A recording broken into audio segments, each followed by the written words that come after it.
before this video even starts, guys, I do want to apologize. I did not make last week's upload, and I hate that I'm down to one upload a week anyway, and then I also hate when I can't make it. But guys, it's just been a lot lately going on, so I'm trying to kind of handle everything at one time. But just because I did make y'all wait, I will give y'all a hint. If you're not following me on Instagram, first of all, make sure you go follow me, drivenfilms_Dale. I do try to post up there as regularly as can. Even if I don't post an actual post, I do try to put stuff on my story from time to time just to keep y'all updated. So make sure you go follow me there. But guys, I did buy another project car. Okay, it is a Honda. You know it's a Honda. It will be swapped. It's gonna be freaking badass if I can pull it off, and it is gonna be my H2B killer.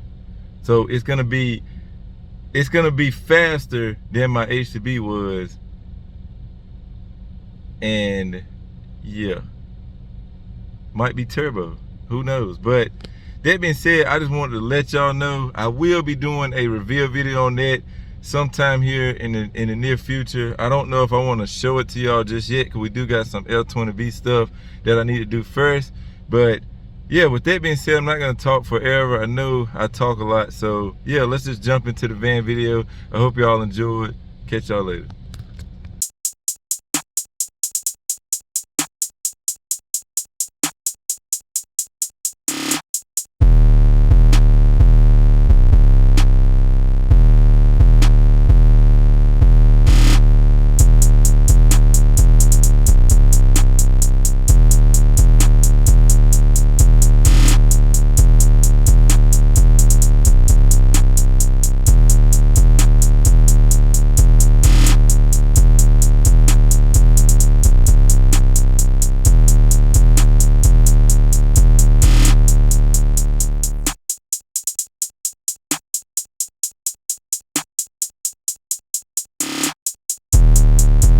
What is going on YouTube? So we're back with another video, and I don't think that I've ever really gone over this entire system since it's been put together.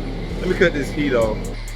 So yeah, I don't think I've went through this setup really since I put it together, and some people may or may not have seen the video. I'm not sure, because again, the base thing is pretty scary on this channel. I used to have a pretty decent system, and it did okay for views, but I really feel like my main calling was the swap Honda stuff, and that's kind of why I gravitated away from the music and kind of did more with the Hondas and whatnot, well, the swap Hondas.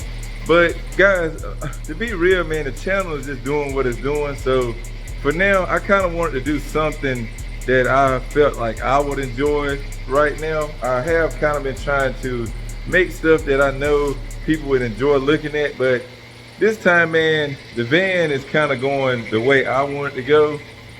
That being said, this is a complete budget build. Now, before, if you're not used to heavy systems, before I even jump into this, I'm going to tell you that it is a couple $1,000s in this van. Now, budget to audio is kind of similar to budget to making things fast, because a budget is still not that much of a budget when you really add things up.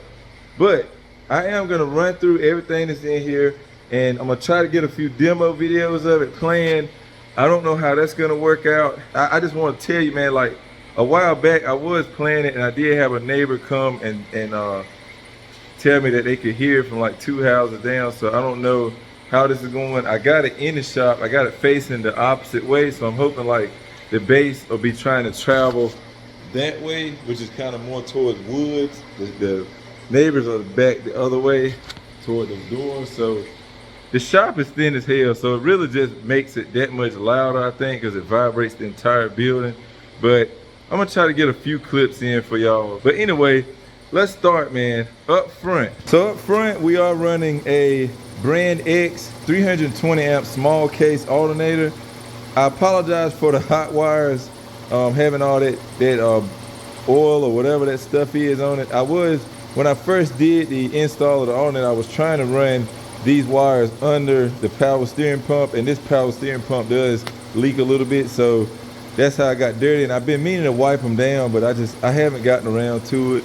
But anyway, yeah, it's got a Brand X 320 amp alternator. This thing has been phenomenal so far, guys.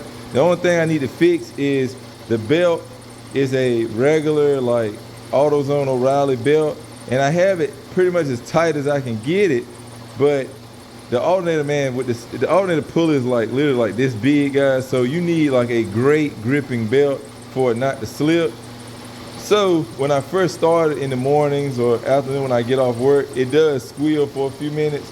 A lot of times I try to help it by immediately putting it in drive. That'll kind of idle the engine down and it'll catch up a lot faster. So that's something that I do plan on fixing hopefully this week. I may video it, I may not, but there you have it for that.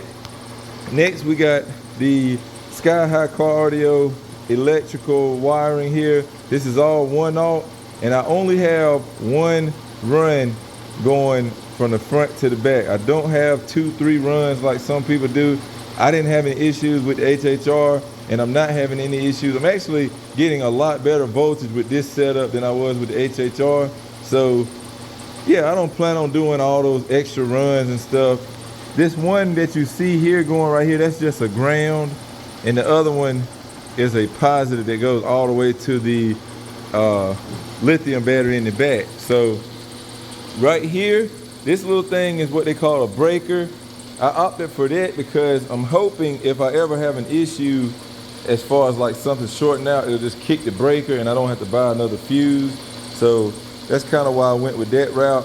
Also, it helps me because I'm still running a stock battery up front, and with a stock battery, you're not really supposed to use lithium together with it because a stock resting voltage is about 12.6, 12.8, whereas a lithium can sometimes be upwards of 13.2, 13.3.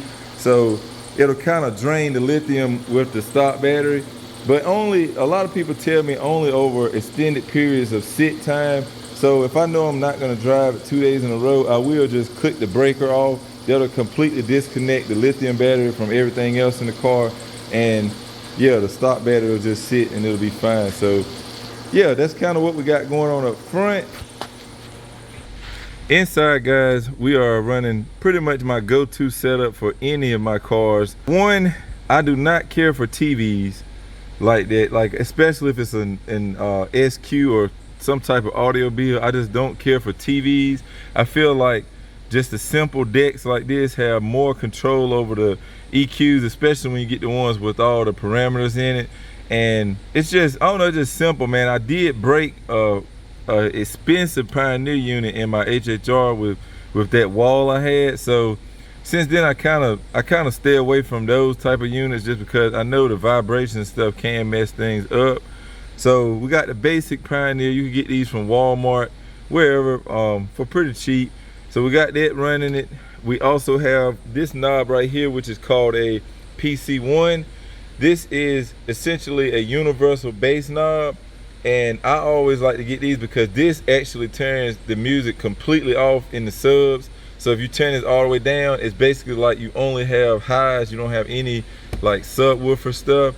So I like doing that when, you know, you're just not trying to play it or you're trying to let things cool off or whatever, or you know, you got better control like that. So that's the PC1. This is a panel here from the Ruckus and Chill show this past November. They make these little panels. I guess they like cut them in a some type of maybe a CNC, or yeah, they cut these out themselves, and it's got their little logo right there. As you can see, it comes with the voltmeter, and it's got a bunch of switches here, which I only have this one hooked up right now, but you can connect all type of different things, whatever you have that you want to put on a switch, which I plan on running my LEDs off of once I get around to installing those for the subs. So yeah, that little panel was I think it was $30. You can get these bass knobs for like 10 bucks on Amazon, eBay all day. And this panel right here, I think was 30 bucks at the show. And they may have a website, I don't know. I haven't really looked it up, but And what you can't see right here is my limitless lithium 1200 that I have sitting between the seats because I just have no other space. And I put a lid on it to keep the kids from dropping anything directly on top of the battery. But you can see on the side, you can see all the runs of hot negatives going to it. So yeah, that's the limitless lithium. I got a good deal on that, man. I got that and a charger for 800 bucks. So yeah, that was a real bargain deal because these things are like over 1,000 brand new. So yeah, I got that running for the backup battery. And then here is my box and subwoofer setup.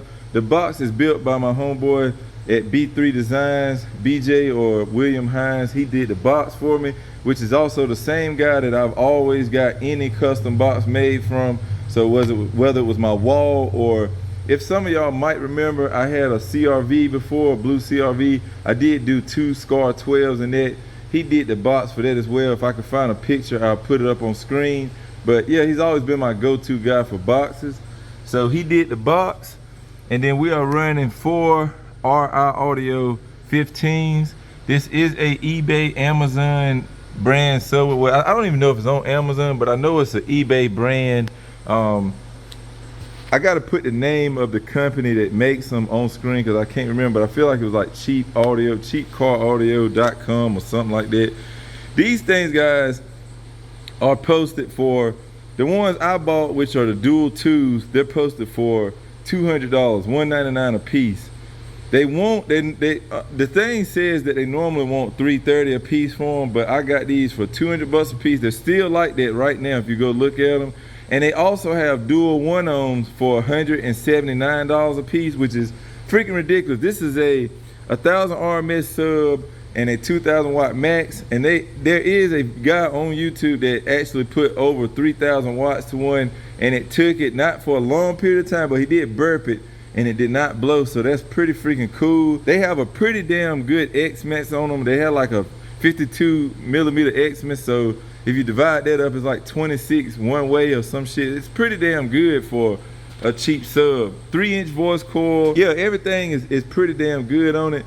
No one on YouTube really has these things playing, man, because before, when I first bought them, I really wanted to see some demos and stuff, see how they sounded, and I could not find anyone that was actually bumping like a setup. I really wanted to get this out there. Hopefully anybody thinking about the RI audios or check this video out, and you know, maybe it'll help them decide or whatever. But so far, guys, I can't lie, these things have been great.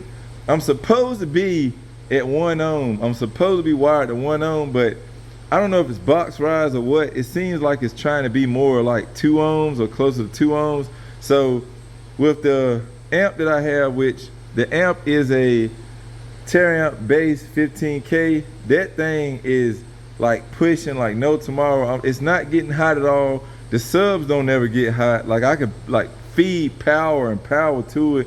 The subs are just taking it, man, like a champ. So I'm not sure if I should turn the amp up a little more or what, but this thing really gets down for what it is right now. So what I'm gonna try to do is give you guys a few songs and try to get a little bit of flex. I know it's gonna be hard under this kind of lighting, but we'll see if we can get in, and we'll close this video out.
that's pretty much a little bit of a demo. I did have to change locations. I went to like a pasture looking, field looking setup to get these demos in. I like the lighting better outside, and inside the shop is just, I don't know, the lighting just doesn't seem like it catches some of the flexing is good.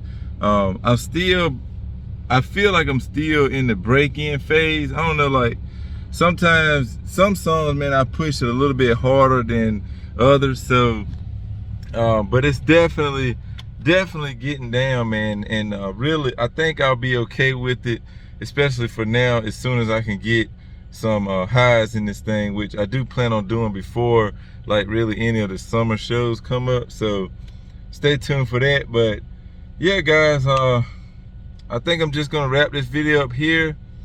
I hope y'all enjoyed it, man. I hope you're psyched for what the van has to come. Again, this is just the beginning, man. I threw all of this together at one time just so we could get something planned, because I did miss it. And we do have a lot of changes and upgrades to do to it that you will see here and there over the upcoming couple months until we get this system exactly where I want it. So I will be showing that for you guys as well, so stay tuned for that. But yeah, guys, that's gonna wrap it up. I will catch y'all later. Remember, respect all bills. Peace out.